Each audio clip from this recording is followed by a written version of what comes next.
Boa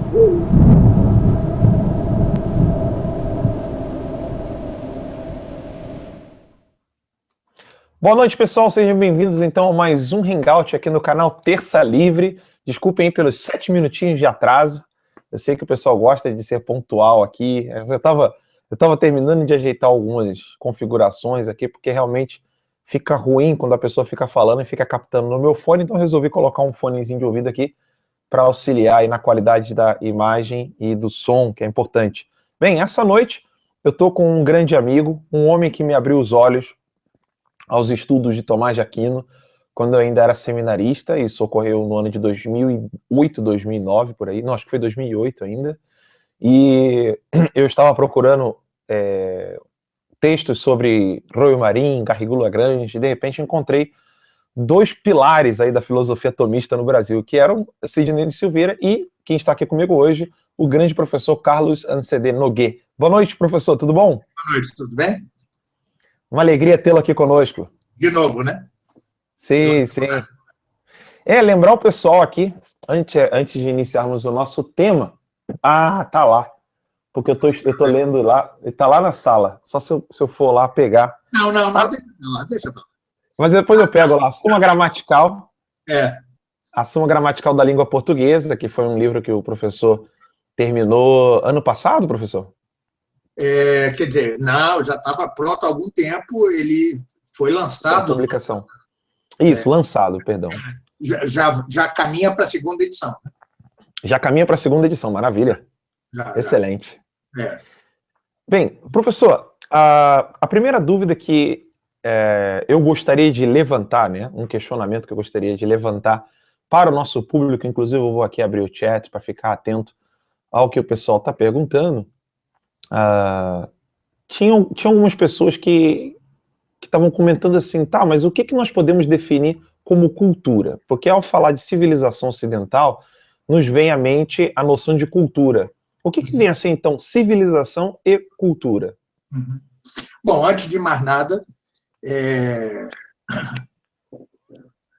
desde que o marxismo se fez dominante, né, no terreno ideológico, né, que entendemos cultura como diria Marx mesmo, como uma superestrutura, né, determinado pelo nível de desenvolvimento das forças produtivas. Essa é a visão marxista que permeia todo o nosso ensino, o ensino primário, secundário e universitário, né? De tal modo o marxismo se enraizou no Brasil, né? E pode dizer-se no mundo, embora no mundo tenha se enraizado outro tipo de marxismo, outro tipo de revolução, que é a da escola de Frankfurt, né? Em particular de Herbert Marcuse, né? Bom, mas não é disso exatamente que quero falar. Cultura e civilização não são a mesma coisa, né? A cultura é uma expressão da sociedade, né? Mas, para que se entenda o que é ser cultura numa não civilização, o que é ser cultura numa civilização, é preciso começar do começo, certo? E fazer uma breve história. Então, o que eu vou, com a sua permissão, fazer aqui uma história da humanidade em 40 minutos, né? Pois bem, hoje, se nós dissermos publicamente que tudo começou em Adão e Eva, naturalmente os céticos, ateus, etc., vão pular, vão reclamar de que eu estaria dando à história um caráter de história sagrada. E estou dando. Mas vou conceder e vou falar de Adão e Eva não segundo o relato bíblico, mas segundo a única possibilidade de que exista a humanidade. Vejam, diferentemente dos outros animais, o homem é o único que não nasce com instintos. Não só não nasce com instintos, como não nasce com proteção natural contra as intempéries, né? Nós não temos casco, não temos garras, não temos pelos abundantes, né? Você quase tem um pouquinho, mas a maioria não tem, tá certo? Ou seja, não temos as defesas animais próprias, né? Que fazem com que os animais naturalmente se defendam das intempéries e das dificuldades da natureza. Mas, mais que isso, os animais nascem com instintos. Se põe um lobo diante de uma ovelhinha recém-nascida, ela vai fugir. Se põe um lobo ao lado de um bebê humano, ele pode ser que ele queira brincar com ele. Vai rir daquela coisinha linda que está ali diante dela, né? Claro, os homens têm alguns instintos. Por exemplo, o bebê tem o instinto da sucção do seio materno, né? Ele já sabe direitinho lá ao seio materno para nutrir-se, né? Todos nós, se alguém nos vier agredir, nós protegeremos reflexa e instintivamente a cabeça, né? O rosto, que é a nossa parte principal, certo? Mas param aí os instintos. Nós não temos instintos nem dos animais solitários, como o tigre, nem instintos de animais gregários, como as formigas ou as abelhas. Até nossa mesma sociedade é algo racional, voluntário. Nós chegamos à conclusão, não por instinto, mas por raciocínio, que temos de viver em sociedade e queremos fazê-lo, certo? A nossa linguagem, diferentemente da dos animais, se é que se pode chamar linguagem dos animais, é algo arduamente aprendido. Não é isso? Quanto tempo levamos para falar direitinho e para escrever mais ainda, não é isso? Pois bem, mas nós somos capazes de ter linguagem, cada um de nós por nós mesmos? Impossível. É preciso que tudo que uma criança aprenda da família, da sociedade e da escola, certo? Sim. Muito bem. Se não houve dois primeiros pais, um homem e uma mulher, que já tivessem ciência infusa para ensinar tudo isso aos homens, não era possível a raça humana. Aí está a explicação metafísica, filosófica, para a existência de Adão e Eva. Pronto. Não é preciso nem sequer arguir os dados da fé, certo?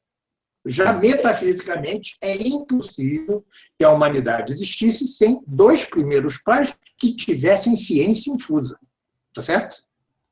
Pois bem, obviamente, se eles tinham ciência infusa, eles não eram aqueles broncos que estavam lá nas cavernas, puxando a mulher, arrastando a mulher pelo chão, puxando pelos cabelos, com um pau na mão, batendo, não sei o quê. Bom, não era isso. Logo, isto que nós vemos, que seria a pré-história humana, é uma decadência.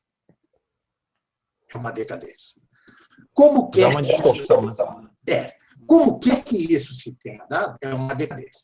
Pois bem, partamos então da decadência, né? Pouco a pouco, os homens vão se organizando em sociedades nômades e em sociedades gregárias. As gregárias é que são as sociedades tendentes a tornar-se civilização, certo? O que não quer dizer que seja. Uma tribo indígena é uma sociedade sem ser uma civilização. Já explicarei por quê, né? Pois bem, mas dentro dessa decadência que eu chamo a noite da inteligência, os homens até desaprenderam de pensar corretamente. Correto? Ora, para que haja uma civilização, é preciso que ela seja, primeiro, perfeitamente resultante de um raciocínio da razão. Segundo, se queira esta civilização, perfeitamente, é por vontade própria que nós queremos ser civilizados. Nós não somos animais instintivos, nós somos animais com razão e com vontade. Ora, para que haja tudo isso, foi preciso aos homens reaprender a pensar, já que eles estavam na noite da inteligência, como gosto de dizer. Ora, que povo foi o que reaprendeu a pensar? O povo grego. Certo? Sim. O povo grego é o que reaprendeu a pensar. Para os que têm fé, digo aqui, que o povo grego começou a pensar nas ilhas do Mar Jônio, na Jônia. exatamente foi essa a profecia feita por Noé a seu filho Jafé. Vocês preservarão a razão natural. Bom, esqueçamos o dado da fé e voltemos à nossa neutralidade, entre aspas. Pois bem, foi ele que aprendeu a pensar. É claro que também houve outras civilizações não tão desenvolvidas como a grega. Por exemplo, a chinesa. Está certo? Sim. A chinesa. Mas lembremos-nos que a chinesa, além de ter tido um teólogo chamado Lao Tse, com 1000 defeitos, mas um teólogo, tá? O padre Leonel Franca atribui-lhe a crença num Deus, no monoteísmo, né? Tá certo? Tivemos depois um homem com alta capacidade de articular a prática política, na polis, que foi Confúcio, né? Aliás, como gosto de dizer, a doutrina confuciana não é contraditória com a doutrina cristã, é apenas inferior. Mas esta é das poucas que não se contradiz com... Né? Há casos belíssimos de confucianos que se tornaram monges beneditinos com muita facilidade, porque seria como extensão do confucianismo, né? Veja, isso não é anular as diferenças religiosas. O confucionismo não era uma religião. O confucionismo era um sistema ético-político, tá? Completamente diferente, baseado na razão natural. Então, assim, outras civilizações não se podem dizer propriamente tais. Por exemplo, os mongóis, né?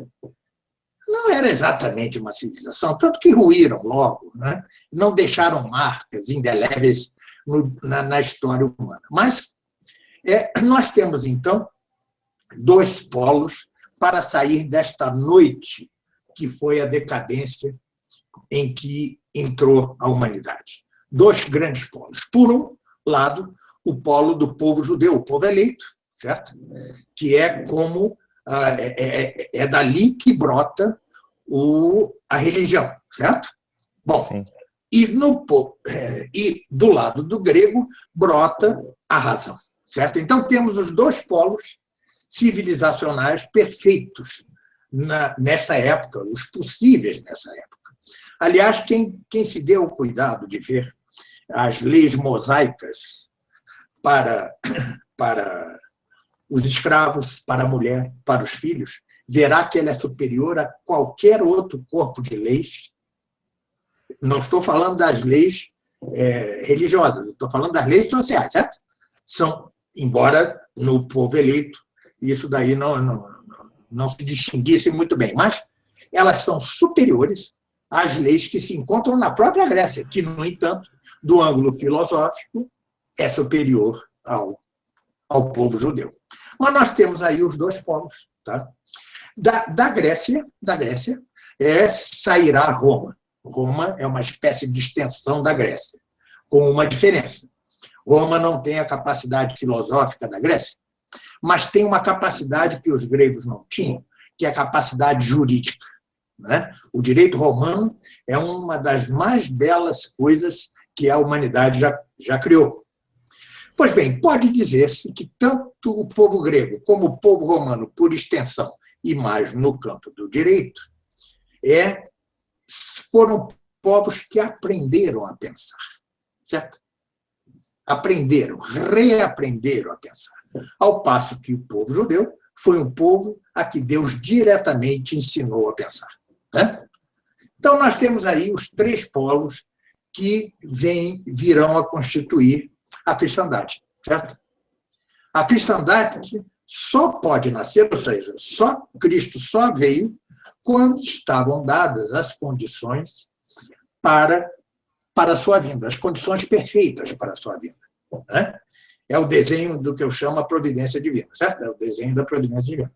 Estava ali o povo judeu, estava ali a filosofia grega e estava ali o direito romano, além das estradas romanas.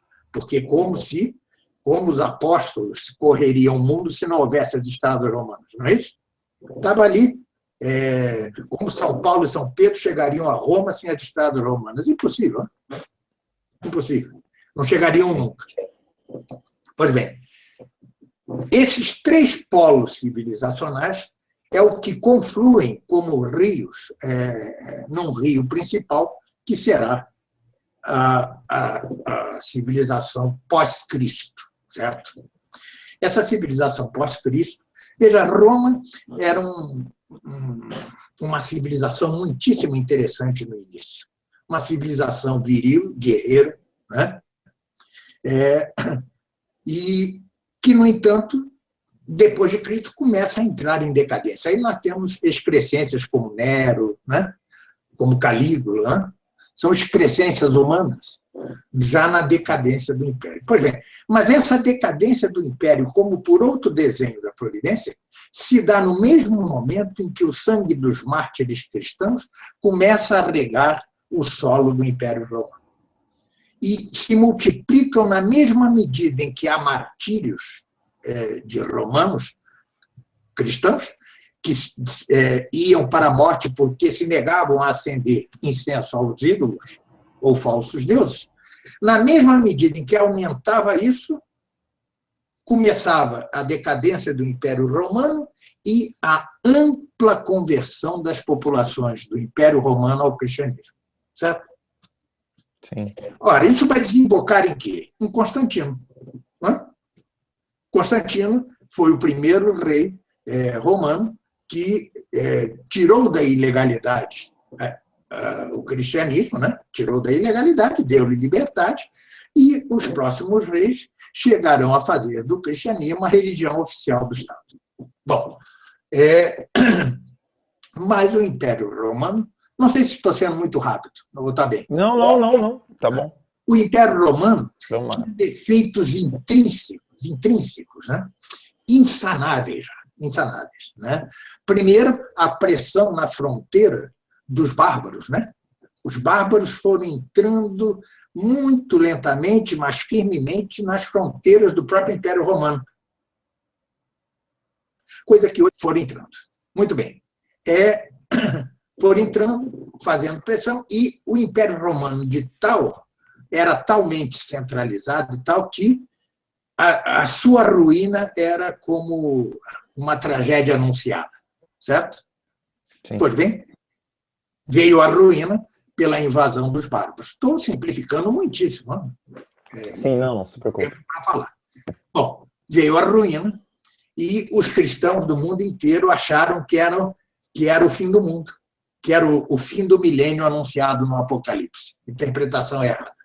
Mas uma voz genial, discordante, isolada, à beira da morte, quando estava morrendo, falo de Santo Agostinho, quando Santo Agostinho estava morrendo na África, na sua diocese, estavam os bárbaros batendo as portas dessa mesma África, né? E ele foi o único a dizer: não lamentemos a queda do Império Romano, passemos a converter os bárbaros. E, com efeito, em sua inteligência aguda e presciente, viu Santo Agostinho que aqueles povos bárbaros queriam converter-se. Em que sentido?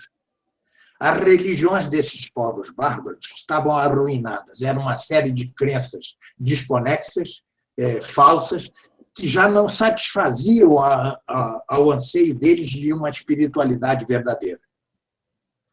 E foi assim que se construiu a chamada cristandade, né? Logo após a queda do Império Romano, seguem-se alguns séculos realmente de trevas, né? Onde a cultura romana e grega e judaica, né? Que confluíam para o cristianismo, afundam-se, mas num trabalho persistente, paulatino, de evangelização, foram se evangelizando os bárbaros, né? Até que surge o Império Carolíngio. O que é o Império Carolíngio? O que era Carlos Magno? Carlos Magno não era senão um bárbaro convertido, né? Mas todos esses bárbaros convertidos ainda tinham muitos defeitos. O próprio Carlos Magno teve 3 mulheres, né? Tinha aspectos morais obscuros, mas, no seu impulso, em geral, esses bárbaros eram assim: eles levavam uma vida horrorosa e se penitenciavam no final da vida para morrer bem. Em geral, era assim. Tá? E os bárbaros trouxeram... mas é verdade, né? E os bárbaros trouxeram muitas coisas ruins consigo, e mesmo quando já estavam cristianizados, ainda perseveravam em suas barbaridades. Por exemplo, o ordalho. O que é o ordalho? O ordalho era o seguinte: eu acuso o Alan de ter roubado algo meu. O Alan diz: não, eu não roubei. Então, os juízes bárbaros, o que faziam? Pegavam o Alan, jogavam dentro da fogueira. Se ele fosse inocente, Deus tiraria de lá, né? Ou seja, é um costume bárbaro. Outro que é bárbaro, todos já vimos em filmes da Idade Média, né? Os chamados torneios, em que dois cavaleiros disputavam, né? Ali, justas ou torneios. Em geral, o motivo dessas justas e torneios era para conquistar a mulher do outro, ou seja, era uma brincadeira nada inocente, né? E sempre a igreja combateu e tal. Então, a igreja convertia os bárbaros, mas, ao mesmo tempo, tinha de lutar contra as suas tradições bárbaras. Mas isso veio vindo. No campo da renascente inteligência, temos a formação da escolástica, né? Da escolástica importantíssima, que é a junção da revelação judaica, digamos assim, mais a revelação do Novo Testamento, mais a filosofia grega, né? Vai dar a escolástica, cujo ápice será Santo Tomás de Aquino, né? Pois bem, digo Santo Tomás de Aquino porque estamos onde? No século XIII. Este século é como o ápice da humanidade. É o ápice. É o ápice. Nós temos ali as catedrais góticas. Ali, as universidades, que são coisa da cristandade, né? As universidades quer dizer universalidade, tem o mesmo sentido que católico, que quer dizer universal. As universidades estão no auge. Colônia, Oxford, Paris, né? São universidades pujantes, e no mesmo ano em que dava aula Santo Tomás, dava aula Santo Alberto Magno, São Boaventura, ou seja, uma série de luminares ali brigando entre si, porque o debate era livre, excetuada a heresia, né? O debate era livre, e isso fazia crescer a cultura. Agora temos o que é a cultura. O que é a cultura? A cultura Só uma pausa, que quando você falou sobre o debate era livre, eu já comentei isso, inclusive, aqui no Terça Livre algumas vezes. Hoje é impensável você ver um texto de um filósofo muçulmano sendo bem aproveitado por um filósofo católico, que leu também filósofo judeu. Isso. E hoje em dia fala-se tanto de tolerância, de abertura. Hoje aqui eu vou dar duas comparações entre a Idade Média e o que é hoje. Duas. Primeira, nas universidades, embora houvesse reações, estudavam-se os filósofos pagãos, não é isso? Platão, Aristóteles. Estudavam-se os filósofos árabes, que não necessariamente eram muçulmanos de meia boca, né? Meia boca, né? Diga-se isso. Averroes e Avicena eram antes de uma espécie de gnose. Eram grupos gnósticos fechados. E Averroes, lembre-se que se criou na Espanha, na Granada, tomada aos cristãos, mas já com algo cristianizado. Bom, mas tem os dois. Maimônides, o filósofo, Avicebron, filósofos judeus. Bom, esse é um lado. Outro que é muito interessante, se compara a Idade Média hoje, é o aspecto econômico. Qualquer marxistazinho de algibeira que te dê aula vai dizer que o regime feudal era horroroso. Não é isso? Sim. O servo da gleba, né? Pagava muito para o seu senhor, né? Sabe quanto pagava o servo da gleba para o seu senhor?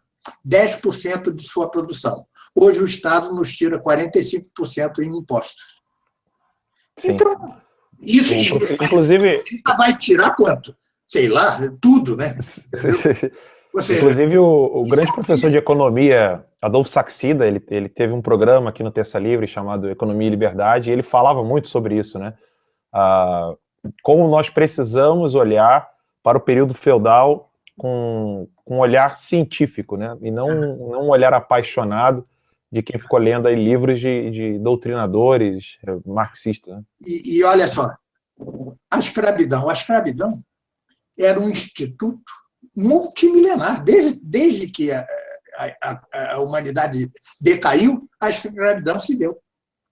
Aristóteles chegava a dizer que alguns nascem escravos. Olha que absurdo, o grande Aristóteles, eu sou um aristotélico. E, no entanto, ele dizia esse absurdo. Né? Quem libertou os escravos? Se não a cristandade. Sim. Não houve escravo. A escravidão só volta a haver quando o espírito cristão começa a decair, ou seja, século XVI. Aí volta. Mas, como eu mostro repetidamente, foram 7 papas condenando a escravidão, a partir do século XVI. E a princesa Isabel, quando libertou os escravos, disseram-lhe: a senhora perdeu a coroa porque libertou os escravos e, com isso, deu força ao capital inglês. Ela respondeu: eu perderia 3 coroas para obedecer ao Papa. Tá certo? Que maravilha. Bom, mas voltemos. Já que eu falei, haveria muitas outras coisas que falar. Por exemplo, foi na Idade Média que se inventaram os hospitais. O cuidado aos doentes e aos pobres era o traço principal da atuação dos cristãos. Bom, mas tá. Orfanatos também. Orfanatos, né, asilos. Né? No século XVI, São Camilo de Leles fundou... Alô? Não, eu estou aqui, pode deixar. Fundou uma ordem que visava atender aos doentes, pegar os leprosos, os doentes no meio da rua e tal. 220 dos seus fundadores dessa ordem morreram infectados pelas doenças daqueles que tratavam ao lado deles em seus hospitais. Como disse um protestante, não foi um católico, disse: estes homens depois foram substituídos por enfermeiras pagas que reclamam o tempo inteiro de seu salário. Esses homens trabalhavam de graça. Tá certo? Pois, é este declínio do império, do espírito cristão, que vai trazer a cultura, que é o conjunto de manifestações como filosofia, como música, como artes, não é isso? Como direito, né? É que vai trazer para dentro do mundo semicristão de então, né? Vai trazer, de novo, o sexismo pagão, tá certo? Vai trazer, de novo, a falta de cuidado com os doentes, com os filhos. Foi o cristianismo o primeiro a fazer com que as crianças nascidas aleijadas tivessem direito à vida, porque ainda Aristóteles dizia que as crianças aleijadas deviam ser expostas à intempérie. Inclusive, o aborto era muito praticado em Roma, na Grécia. Aristóteles, o meu querido Aristóteles, ensinava a abortar. Ensinava a abortar. A mulher, onde antes do cristianismo haveria rainhas? E quantas rainhas houve na cristandade?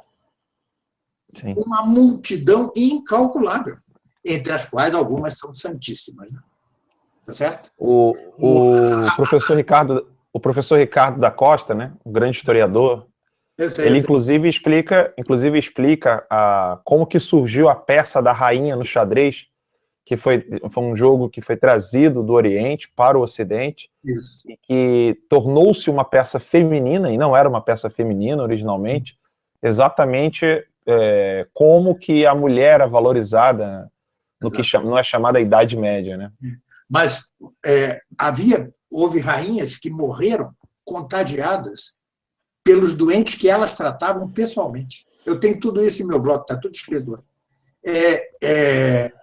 A princesa, a rainha Isabel, a católica, tão difamada, né? Como seu marido era um pouquinho aventureiro, digamos assim, e tinha filhos, e todos os cortesãos lá tinham filhos bastardos, né?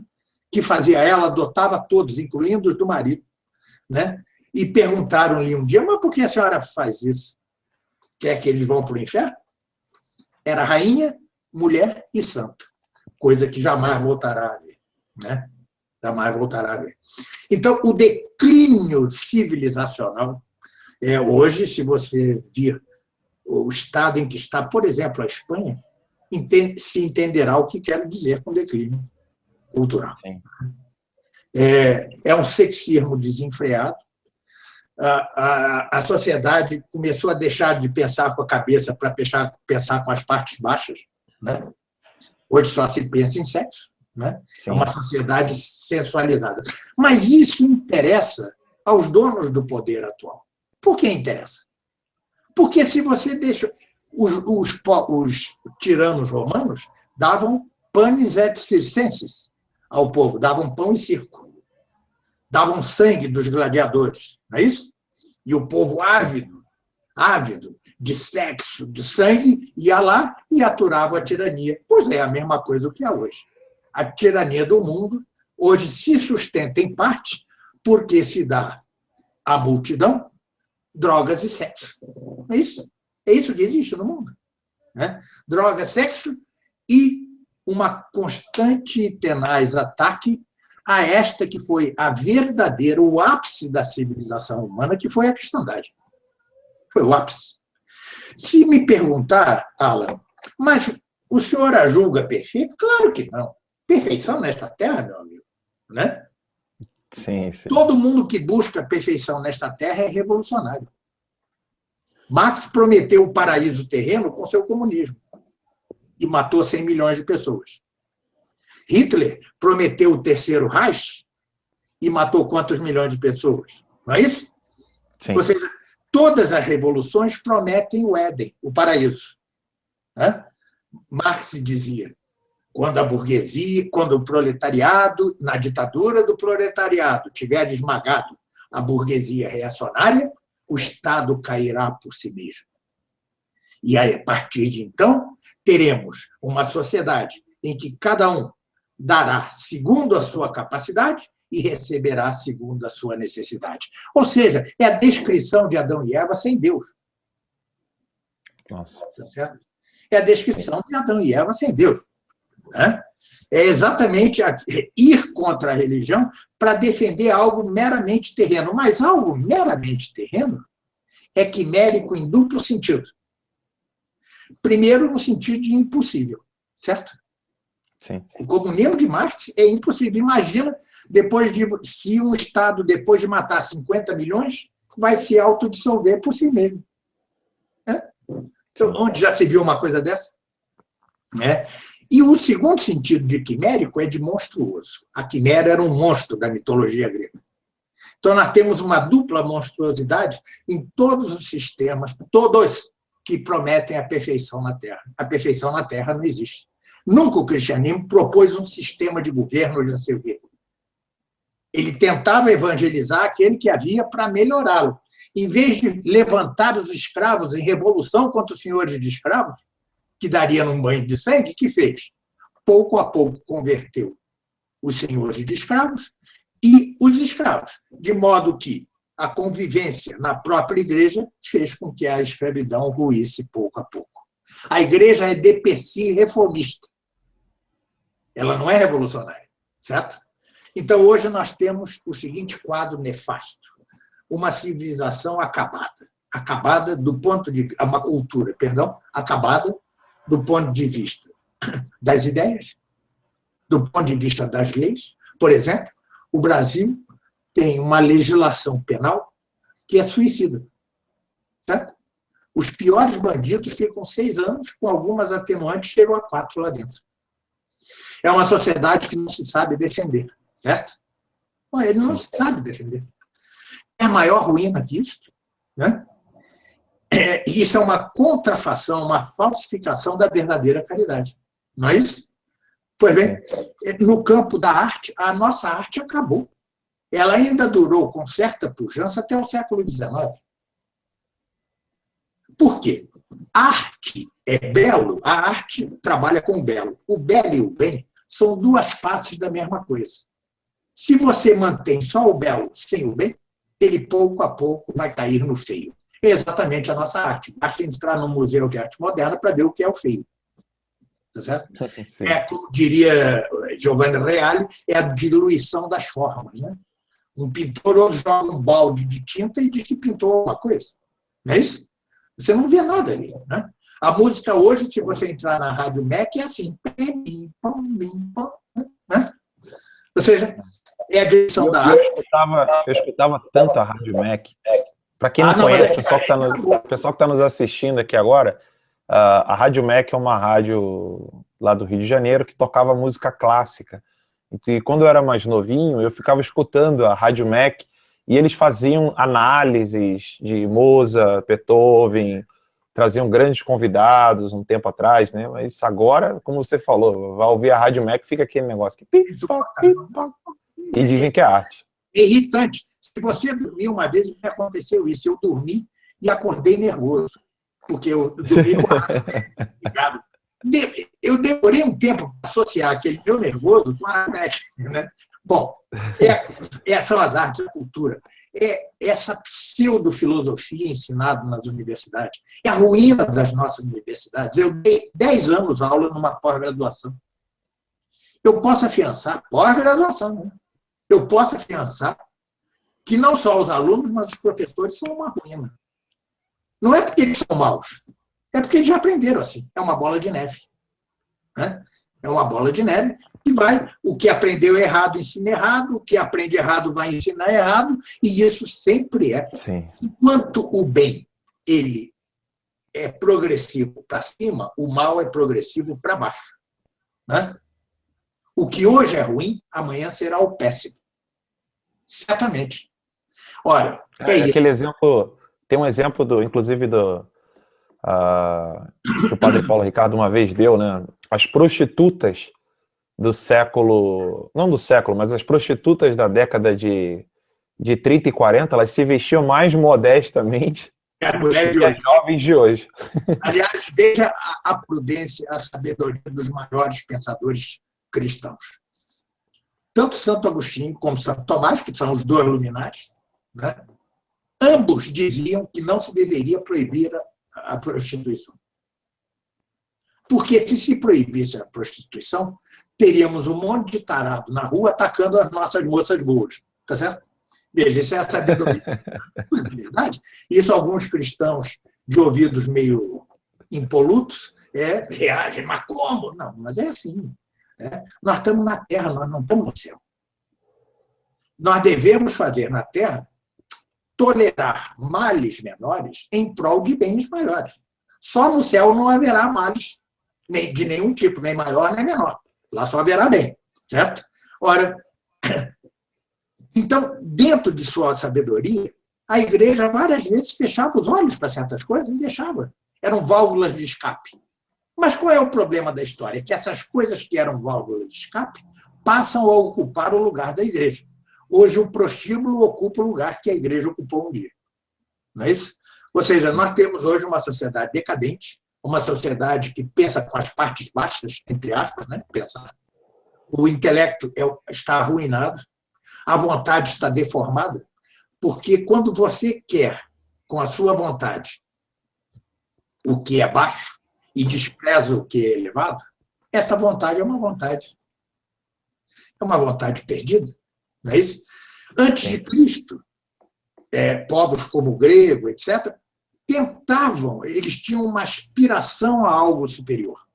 Dizia Platão, ainda tenho mais 2 minutinhos, dizia Platão, nós devemos acreditar nos mitos, porque, infelizmente, disse isso no seu diálogo Gorgias, porque, infelizmente, nenhum Deus vem nos revelar algo que pudesse ser para nós como uma jangada para atravessar o mar tempestuoso da vida. Veja, ele como que ansiava uma revelação. Isso é Platão, né? Sim.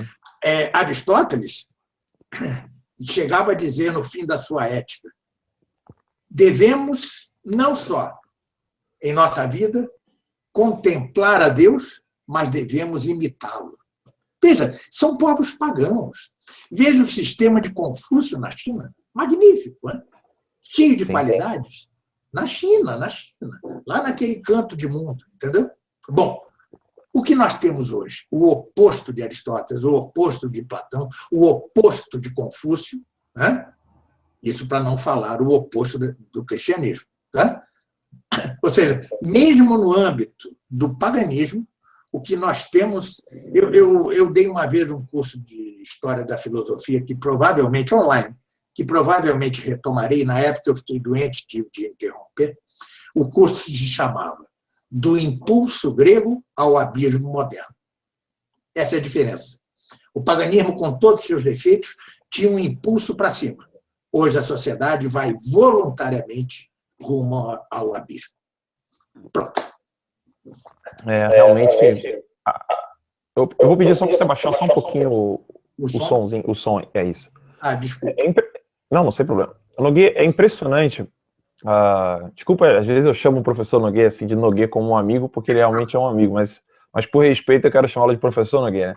O professor Nogueira, é impressionante como que os jovens de hoje já conseguem ver essa pequenina distância entre a sua infância e a juventude atual. Eles já conseguem ver que já há uma decadência desde a sua infância até a sua juventude. E aqueles que têm mais de 30 anos, como eu, conseguem ver o abismo que existe entre a minha infância e a minha vida adulta.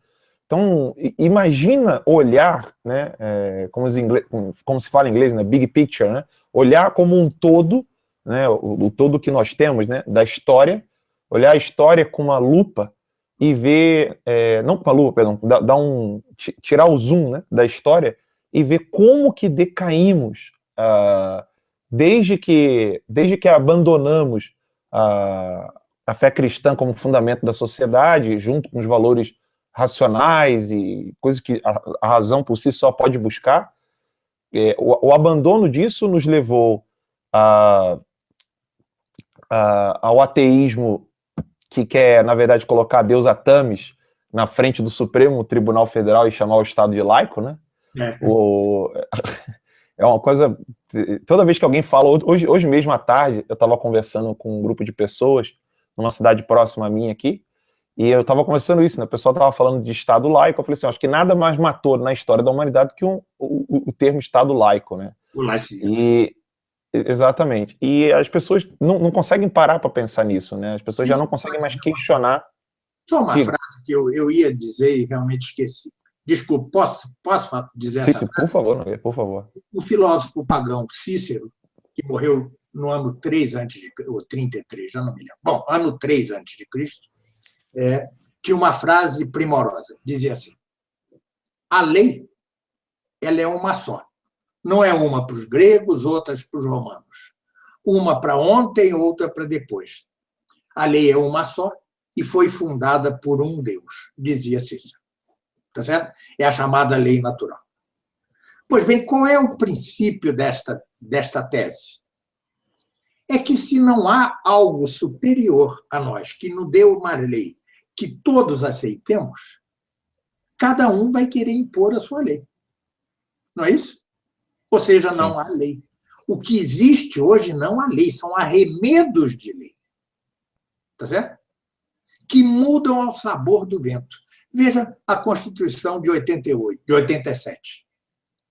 Uma Constituição que tenha tantas emendas e sub isso e sub aquilo, não é lei. Ela não tem nenhuma estabilidade. Certo? Então, hoje, nem sequer no campo legal nós podemos dizer que temos civilização. O que nós vivemos é uma sociedade metida à civilização, mas que propriamente não é civilização.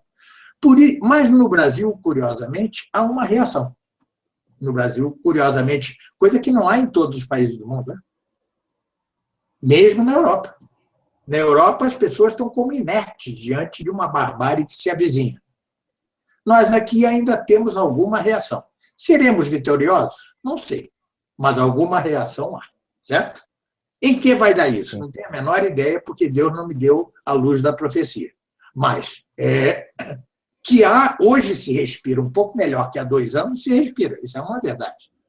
Não é isso? Então, continuemos nesse empenho, né? Eu, da minha parte, sou um aristotélico tomista e um católico, e vou continuar a desfraldar minhas bandeiras, enquanto me deixarem. Sim. Pronto. Outro dia eu estava comentando aqui no Terça Livre, né? Inclusive uma citação de uma postagem bem curtinha do professor Olavo de Carvalho, onde ele falava que a Europa abandonou o cristianismo, entrou para o laicismo, e esse laicismo será nada mais, nada menos do que um pequeno hiato entre a Europa cristã e a Europa muçulmana, né? Que ela será totalmente dizimada, Há algumas destruída. reações, né, na Europa, algumas, né? Sim, sim. Inclusive tem uma pergunta aqui. Na Alemanha, na França, alguma reação há. Eu só não sei se já é tardia demais, entendeu? Faça a pergunta. Sim, perguntaram aqui, inclusive, como a gente estava comentando sobre ela outro dia. Deixa eu ver aqui. Tem várias perguntas aqui. Eu estou tentando acompanhar o chat aqui ao vivo. Em primeiro lugar, quero agradecer a todos que estão nos assistindo. Quem chegou atrasado, eu estou com o professor Carlos Ancedê Nogueira. E a pergunta aqui era sobre a Le Pen na França. Deixa eu ver quem... Aqui, Matheus Machado. Essa Marine Le Pen na França é conservadora? Sim, perguntaram aqui. Sim. É costume dizer que ela é menos conservadora que seu pai. Tá? O pai, eles estão rompidos. Eu a acho excelente. Tá? Excelente, veja, ela, não sei se ela é católica, não sei nada, mas ela tem se mostrado muito firme, sobretudo nos seus debates com o Hollande, com o De Valls, né? Tem se mostrado muito firme e cresce, e cresce. Esta é uma reação algo salutar na França, né? Algo salutar. Não me perguntem se ela é perfeita. Eu digo que é uma reação, certo? É uma reação. Eu não vou com a cara do Trump, mas se eu estiver nos Estados Unidos, eu seria o primeiro a votar nele, é óbvio. É uma reação, certo? Inclusive, aqui no chat, o Eduardo Alves colocou aqui, Alan, Eduardo Alves, ele falou assim, a Marine Le Pen é amiga do Dugin. É importante salientar que, na verdade, não é. Na verdade, não é. O senhor pode explicar isso para eles, né? Não é amiga do Dugin, mas ainda que fosse, diante daquela, ainda que fosse, hein, parece que o pai dela é que era amigo do Dugin. Né? Sim, exatamente. Parece que o pai dela. Mas ainda que fosse, eu votaria nela. Porque contra a Holanda, vocês já viram o que é Holanda? Holanda tem a seguinte afirmação: a França não será feliz enquanto não destruirmos a Igreja Católica. Nossa, que bonitinho. Não é à toa que ele deixa imigrantes. Uma frase cheia de amor, né? Uma frase cheia de amor. Pior que ele é o De Valls. Agora, a polícia está se rebelando crescentemente contra o governo Hollande. Então, foi interessantíssimo que alguns policiais agora se negam a cumprimentar o De Valls e o Hollande. Né? Então, ou seja, são homens terríveis, diabólicos. Né? Então, mesmo que ela fosse do Guineana ou Diabo A4, eu votaria nela. Trata-se de um mal menor, entendeu? Diante da destruição da França por uma série de bandidos que se ocuparam dela. Né? Sim. Hollande, o socialismo... A mesma coisa que na Espanha. Vocês já viram a tragédia que está na Espanha? Sim, está terrível. Eu acho até pior que a França. Eu acho até pior, porque na França ainda temos uma Le Pen podendo ter alguma chance de vitória. Na Espanha não temos nada. A Austrália também, a Austrália se levantou, o movimento conservador na Austrália se levantou bastante. Na Polônia, então, na Polônia inclusive a Polônia está indo muito bem, inclusive nós já falamos aqui no nosso canal Terça Livre, que a ONU iria vir com tudo para cima da Polônia, e de fato está fazendo isso. E a Hungria, né? Também. A Hungria também. Isso, a Hungria e aí a União Europeia. Agora, uma coisa que eu queria salientar, professor, é o seguinte: esse livro aqui foi traduzido pelo professor Carlos Nogueira, sobre o mal. Já está esgotado, infelizmente. Né? Sim, o meu tá caindo aos pedacinhos aqui, ó, de tanto que ali. Ele está todo ele sublinhado, todo, do início ao fim. É um livro que eu amo e às vezes carece, professor. Quando eu li esse livro, me abriu muito a minha maneira de pensar, porque às vezes as pessoas não entendem o que vem a ser de fato a perfeição, né, como um conceito. E quando você fala, olha, tal coisa possui características de verdade, as pessoas só conseguem entender como blocos, né? Ou aquilo ali é completamente verdadeiro, ou aquilo ali é completamente mal. As pessoas não sabem entender que algumas coisas têm características boas e exatamente isso é ruim nelas, né? Como, por exemplo, aquilo que aquele professor não, historiador, amigo do Chesterton, o Belloc, isso, exatamente.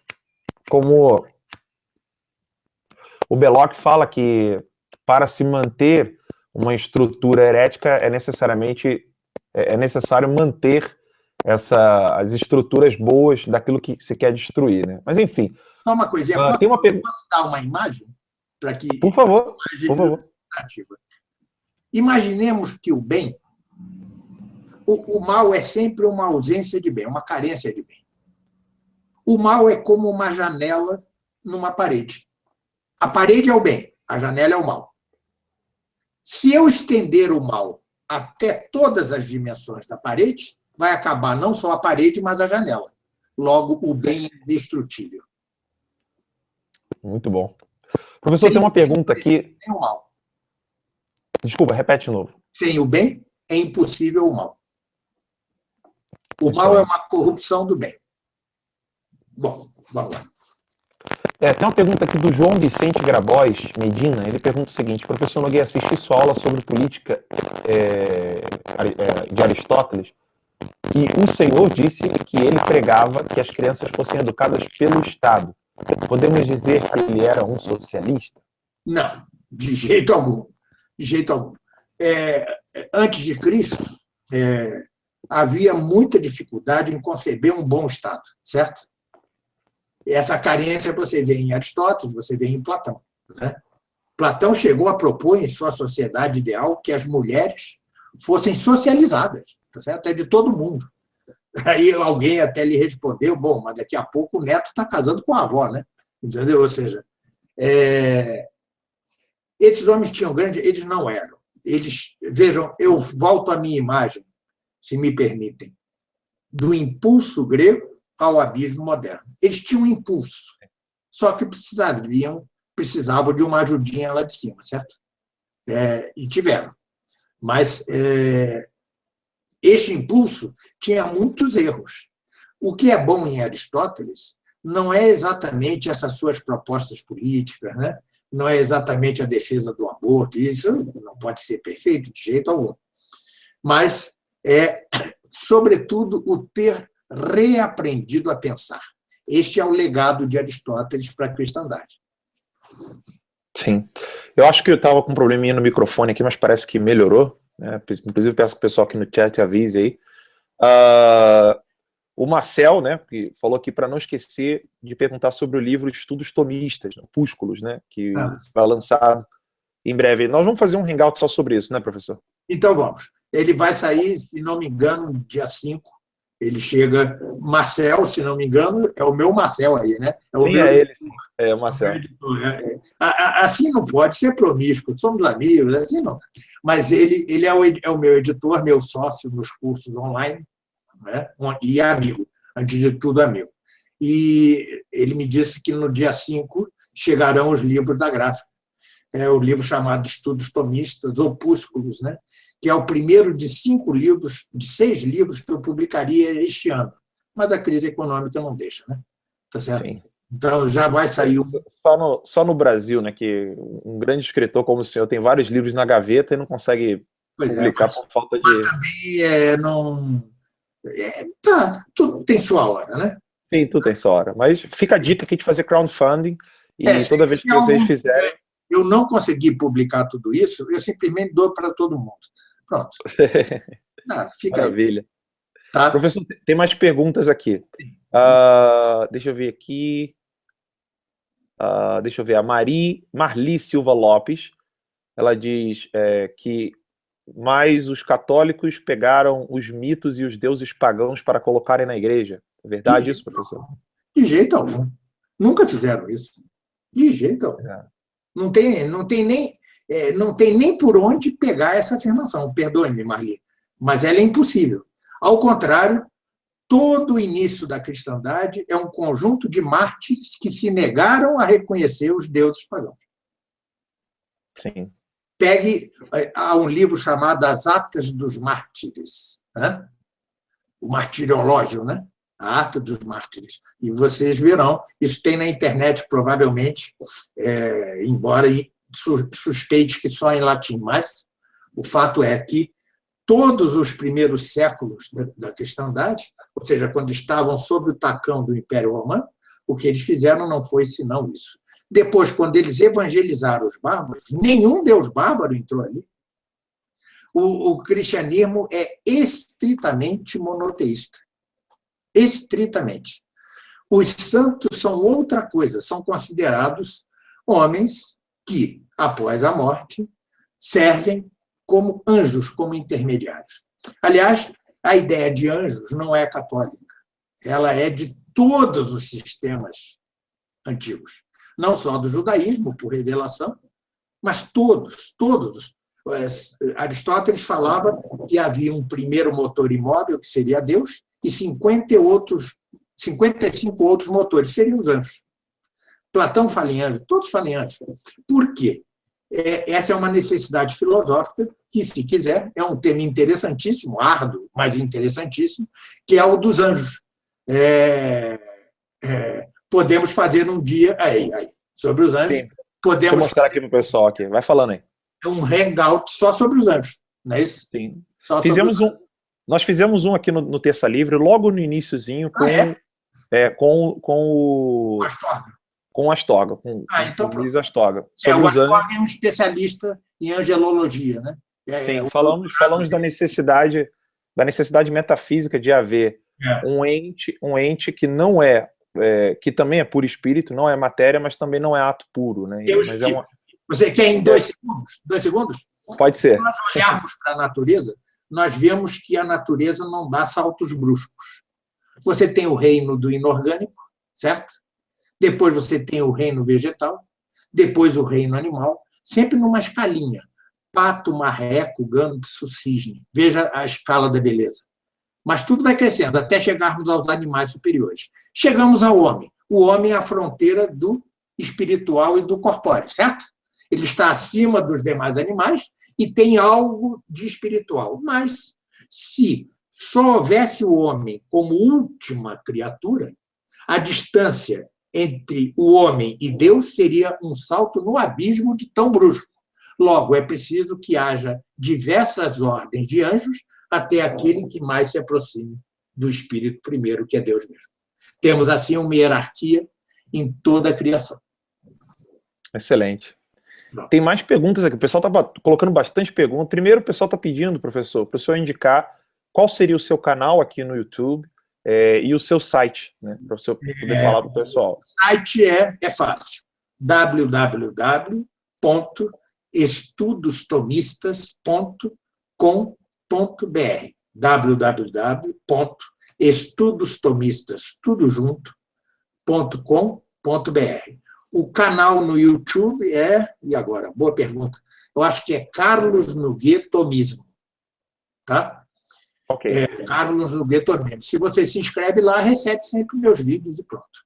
Tá? Sim, de qualquer forma, nós iremos colocar aqui na descrição do vídeo, depois, assim que terminar, eu coloco os links. Acho que Carlos Noguet Tomismo. Acho que sim. Não se preocupe, a gente coloca depois aqui. Tem uma outra pergunta aqui. Vamos lá, deixa eu ver. E aqui eu acredito que essa resposta aí vai ajudar o João Vitor Alves, que pergunta qual seria,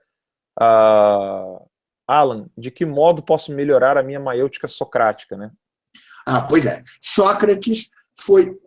eu disse aqui que o povo grego aprendeu a pensar, reaprendeu a pensar, certo? Então, houve os pré-socráticos, mas eles tinham lacunas muito grandes. Foi Sócrates o primeiro gênio da filosofia. É ele que funda o que chama a estrada real da filosofia. Pois bem, ele, infelizmente, não deixou nada escrito. Nós conhecemos algo de sua doutrina, sobretudo por Xenofonte, né? Nos feitos memoráveis da vida de Sócrates, memorabilia, né? E é ali que, aliás, eu travei conhecimento com que foi Sócrates o primeiro a dar uma prova, o segundo a dar, mas foi o que, no paganismo, que primeiro deu uma prova muito consistente da existência de Deus, que Santo Tomás retomará sem saber, porque ele não tinha lido Xenofonte. Pois bem, mas Eu pretendo, né, estou discutindo ainda com meu sócio, Marcelo, dar um curso de História da Filosofia, retomar aquele que, por doença, eu tive de parar. E pretendemos torná-lo acessível. Ali eu vou tratar muito o sistema socrático. Mas a melhor descrição que eu já vi do sistema socrático é a do padre Álvaro Calderón, num livro chamado Umbrales de la Filosofia. Né? Eu ia pegar aqui agora, mas está lá na sala também. Da maiêutica. Infelizmente, esse livro se esgotou e já não se encontra. Mas tem aí dica, claro que há outro, o Giovanni Reale, em sua História da Filosofia, também fala da maiêutica socrática com certa proficiência. Eu tenho algumas divergências com ele, mas é perfeitamente legível a História da Filosofia de Giovanni Reale, sobretudo quanto a Sócrates. É muito bom. Né? A diferença entre Reale e mim é que Reale é um platônico, o neoplatônico, eu sou um aristotélico tomista, certo? Então batemos de frente no campo doutrinal, mas ele tem contribuições efetivas. Se não se consegue o livro do Padre Calderón, né? Então tenha-se aí o livro do Giovanni Reale. Eu tive a sorte, uma amiga minha foi na Argentina. Hein? Eu tive a sorte que uma amiga minha foi para a Argentina e trouxe o livro para mim do Calderón, tá lá na sala, lá, porque os livros que eu estou lendo agora, estudando, consultando, eles estão sempre lá na sala. Então a Suma Gramatical está lá, o livro do Padre Calderón está lá. Tem bastante pergunta aqui, professor. Nós temos poucos minutos. Deixa-me dizer uma coisa, eu não sei você. Eu sou bicho noturno, né? Eu sou noturno. Então, para mim, varar a madrugada não tem o menor problema, né? Tá? Sim. O pessoal está perguntando aqui também, depois sobre dicas de livros. Eu acho melhor fazer o seguinte, o senhor poderia escrever algumas dicas de livros para estudar o tema sobre a civilização ocidental, sobre a filosofia, e aí depois eu poderia colocar os livros aqui no link, melhor do que... Olha só, eu sugiro o seguinte, no meu canal, eu dei um curso de graça, está lá no meu canal, de muitas aulas, sei lá, 30 aulas, já não lembro quantas foram, chamada A Ordem das Disciplinas segundo Santo Tomás de Aquino. Então, repito, A Ordem das Disciplinas segundo Santo Tomás de Aquino. Pois bem, ali eu dou toda a bibliografia que eu julgo procedente. Então, vocês têm ali um curso gratuito, né? Os que quiserem aprofundar-se na filosofia, eu parto da gramática para chegar à teologia, certo? São aulas e aulas, e, sobretudo, o ponto alto do curso, se me permite dizê-lo, com o perdão da autorreferência, são as 4 aulas que eu dou sobre física, né? Comprando briga com Einstein e Newton. Tá? Tudo bem? Bom. Claro que eu não sou dessa linha que diz que a Terra é chata, está parada no meio, eu não sou nada disso. Né? Que tem, né? Outro dia eu não acreditei. Outro dia me mandaram, o pessoal mandou aqui para mim, e eu fui assistir um vídeo de 1h30, o cara provando que a Terra era plana. Meu Deus do céu. Enfim. É plana. Mas vamos lá, professor. Mas tá bom. Então, este curso eu recomendo porque, como eu ofereci gratuitamente, está todo mundo mal dinheiro, né? É uma oportunidade de fazer um curso de alto nível filosófico, desculpe, não é vaidade isso, né? Se é de alto nível, não é por mim, é por Aristóteles e por Santo Tomás, mas de graça. Então, eu recomendo que... Alô? Eu perdi o professor aqui agora por um minutinho. Daqui a pouco ele deve retornar ali. Vamos ver se... Não sei se é só para mim aqui. Acredito que ele perdeu o sinal lá na casa dele. Enquanto isso, eu peço que vocês continuem botando mensagens aqui no chat acerca do tema, né? Sobre a civilização ocidental. E realmente eu acho que eu perdi o professor. Infelizmente. Pessoal. Ele não voltou ainda.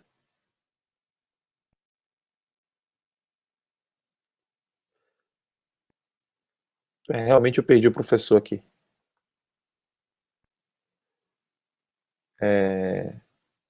Se me permitem, aqui eu vou tentar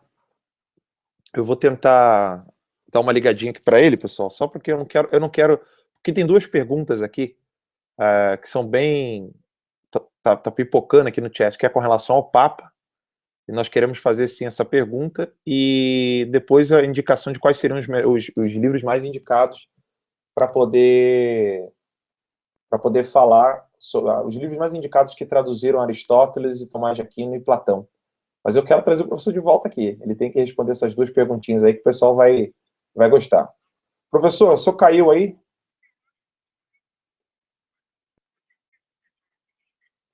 Sim, é só clicar no link novamente que o senhor retorna aqui.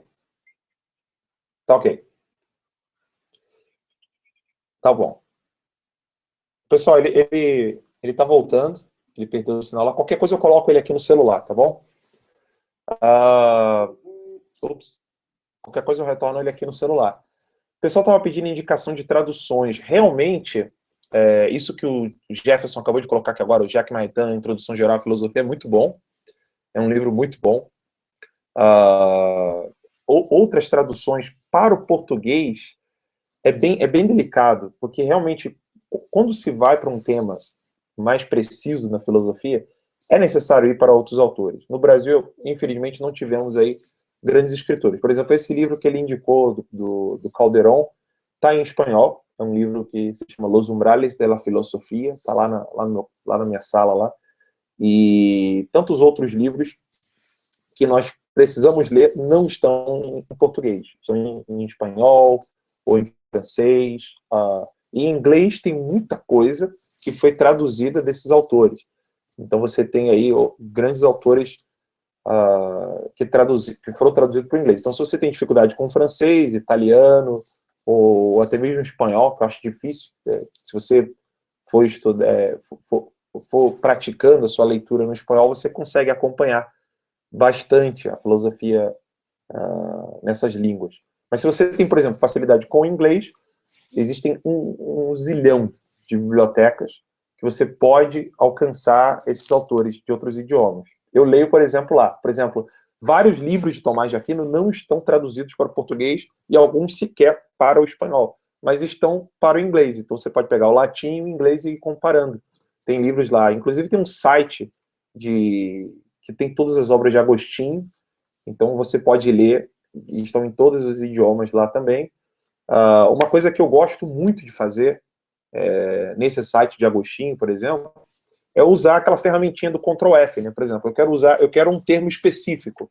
Por exemplo, civilização. Você vai lá e escreve civilização em espanhol, civilización, e aí você procura nos livros onde que Agostinho vai comentar alguma coisa sobre isso.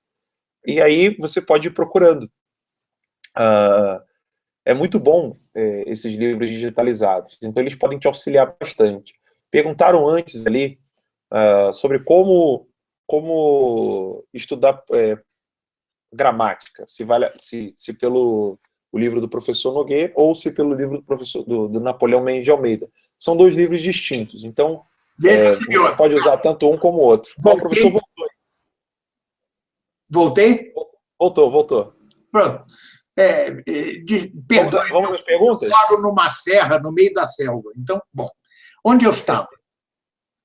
Olha, eu não lembro porque eu estava... Então, eu estava recomendando-lhes, com o perdão da autorreferência, que assistam no meu canal do YouTube o curso que eu dei, A Ordem das Disciplinas, sim. Santo Tomás de Aquino. Ele é bom não por mim, mas por Aristóteles do Santo Tomás. Ali é o mais perfeito mapeamento das disciplinas humanas, a começar pela gramática, passando pelas ciências, pelas artes, pela metafísica, chegando à teologia sagrada. São, 20, 30 aulas gratuitas. Ali eu dou toda a bibliografia necessária. Sim. Professor, tem 3 perguntas aqui. Só que a gente tem um tempinho curtinho, porque se o vídeo fica com mais de 1h30, às vezes o pessoal não assiste. A pergunta do Douglas de Luca é a seguinte. Primeiramente, Alan e ao professor, boa noite, muito obrigado pelo hangout. Poderiam me responder se há alguma forma de conseguirmos uma contra-revolução efetiva ou no caso, diante dessa deteriorização da nossa civilização? Bom, para responder adequadamente a você, Douglas, eu teria de expor todas as minhas teses teológicas sobre o assunto. Mas repito que todas as teses teológicas quanto ao desdobramento da história, por mais fundadas que estejam nos grandes teólogos, etc., etc., estamos sempre no terreno da opinião, do dialético, né? Eu acho que devemos pensar assim: se conseguiremos ou não, não importa. O importante é resistir. Tá certo? Excelente. Fazemos nossa parte. O resto, cada um de nós somos minúsculos grãos de areia num mundo enorme, né? Tá certo? Mas se nós fizermos a nossa parte, provavelmente, pelo menos, não seremos tão esmagados como estão sendo os europeus, certo? Que foram condescendentes com essa porcaria que está acontecendo lá agora. Então, eu acho que devemos resistir em todos os ângulos, na filosofia, no político, em todos os ângulos, fazendo o possível, escolhendo males menores, já que não teremos a perfeição, fazendo o possível para que estejamos menos sob o tacão. Se disso resultar contra a minha expectativa um novo mundo, melhor. Eu o deixarei para o meu filho. Muito bem. O pessoal, eu estava comentando aqui do site agostinos.it, né? O Alex aqui. Obrigado, Alex, pela participação no chat. Muito bom. Salvou. Eu estava comentando que, com a dificuldade de tradução, o professor Nogueira é tradutor também, e sabe a dificuldade de termos bons livros em língua portuguesa. Então, o agostinos.it é uma salvação para quem quer ler Agostinho. O site é esse mesmo, agostinos.it. Eu acho que não tem em português, mas tem em espanhol, né?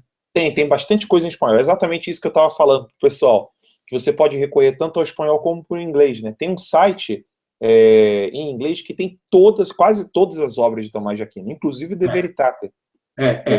De Veritate inteiro lá. Já quanto a Aristóteles, como eu digo nesse curso, existe uma tradução que começou em Portugal, espetacular, tá certo? Que, infelizmente, pela crise econômica, eles suspenderam. Né? É a da Casa da Moeda, Instituto Gulbenkian, né? Coordenada pelo fabuloso Antônio de Mesquita, um aristotélico de mão cheia. Mas o que ele já publicou é fabuloso, e mais que isso, quem entrar na minha página, Estudos Tomistas, verá lá do lado direito um link, Aristóteles em português ou qualquer coisa assim. Eles disponibilizaram tudo que eles já fizeram em PDF. Olha que beleza. Nossa, que maravilha. Eu consegui comprar alguns livros, os outros não consegui, já estou duro como todo mundo. O que eu fiz? Imprimi em PDF, encadernei com espiral e é assim que eu leio, tá certo? Ou seja, nós temos saídas. Eu insisto, nesse curso eu dou todas as dicas possíveis, né? Quanto a isso. Agora, quanto a Santo Tomás, vejam que progressivamente nós estamos traduzindo Santo Tomás, hein? Entendeu? Progressivamente. Eu já traduzi o Compêndio de Teologia, saiu pela editora Concreta, não é isso? Sim. Eu traduzi várias coisas, o Luiz Astorga também, o Sidney coordena algumas coleções, eu também coordeno outras. No final deste ano sairá a minha tradução à Física de Aristóteles, somente isso. Né? Ou seja, um livro deste tamanho, com um estudo introdutório meu de 100 páginas, chamado Da Necessidade do Retorno à Física Aristotélica. Bom, tá. Professor Nogueira, acho que meus filhos... Eu sempre falo isso, olha, eu vou ter a alegria de um dia sentar com os meus filhos e falar assim, ó, os homens que estão mudando o Brasil, o papai sentava com eles para tomar café. Bom, vamos ver se vamos mudar mesmo. É aquilo que eu disse para o Douglas, né? Sim. Se vamos lutar. Não sei. Mas sei, eu tendo a ter uma natureza um pouquinho pessimista, mas não de modo que me obrigue a ficar parado, porque nós não podemos ficar parados. Com bom senso, mudar que eu digo no sentido assim, de ter homens que amanhã estarão lendo bons livros, debatendo. Não, ou seja, nós hoje devemos almejar, Douglas e os demais, devemos almejar respirar, porque até agora nós pouco respirávamos. Quando eu comecei a divulgar o tomismo, junto com o Cílio, né? Eu me lembro que eu tinha, assim, na minha mail, 30 pessoas. Nossa. Eram 30 pessoas. Agora aqui o senhor tem 454. Hein? Agora aqui o senhor tem 454. Mas hoje eu tenho um alcance, eu tenho uma mailing de 20 mil pessoas. Né? Claro, nem todo mundo vai concordar comigo, longe disso, mas são pessoas que eu alcanço e que não me rejeitam, tá certo? Sim, isso então, é muito bom. Isso que eu comecei a fazer isso, sei lá, há 15 anos, né?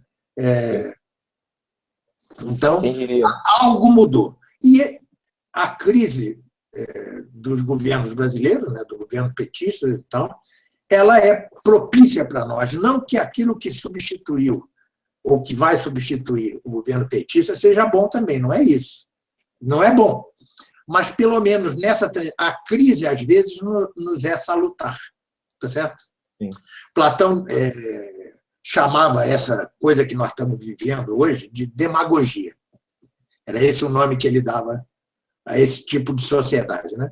E Santo Tomás dizia, num caos assim, às vezes é melhor, porque enquanto os maus brigam entre si, os virtuosos respiram. É mais ou menos, mas é verdade. Enquanto os maus estão unidos, né, nós não respiramos, nós estamos sob o tacão deles. Né?